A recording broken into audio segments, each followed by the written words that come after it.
అది ఫ్రెండ్స్ అందరికీ.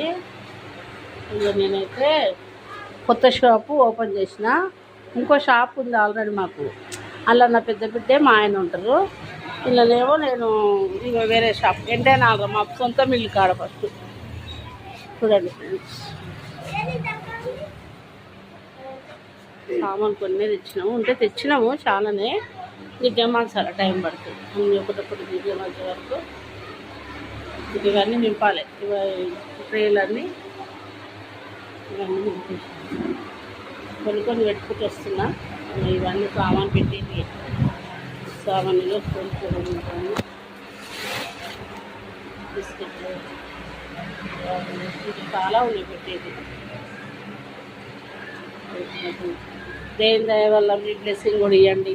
నాకు 2 షాపులు పెట్టినా, కొంచెం అప్పు అయింది.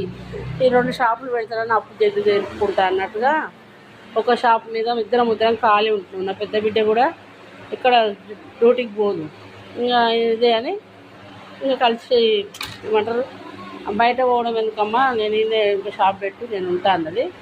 పాత షాప్లో నా పెద్ద బిడ్డ మా ఆయన, ఈ షాప్లో నేను కూడా నా చిన్న బిడ్డ రెంట్కుంది. ఇంకా ఆమె కొంచెం నాకు కూడా ఎప్పుడైనా ఏదైనా పోతే హెల్ప్ చేస్తుంది, షాప్ చూసుకుంటుంది అన్నట్టుగా ధీమతోటి ఇక్కడ పెట్టుకున్నా. మనవాడు రేపటి నుంచి స్కూల్కి వెళ్తాడు. రేపటి నుంచి స్కూల్కి వెళ్తాడు. ఇక ఇది మా ఇంటి నా సొంత ఇల్లు. ఆడకి కొంచెం ముందు చింత చెట్లు అని ఉంటాయి, ఆడబెట్టిన కొంచెం డౌన్లో. వీడ మహబూబ్ డాక్టర్ అని ఉంటాడు, అక్కడ పెట్టిన. ఎందుకంటే చిల్లర బస్తుల్లో కొంచెం కిరాణా షాప్ ఎక్కువ నడుస్తుంది.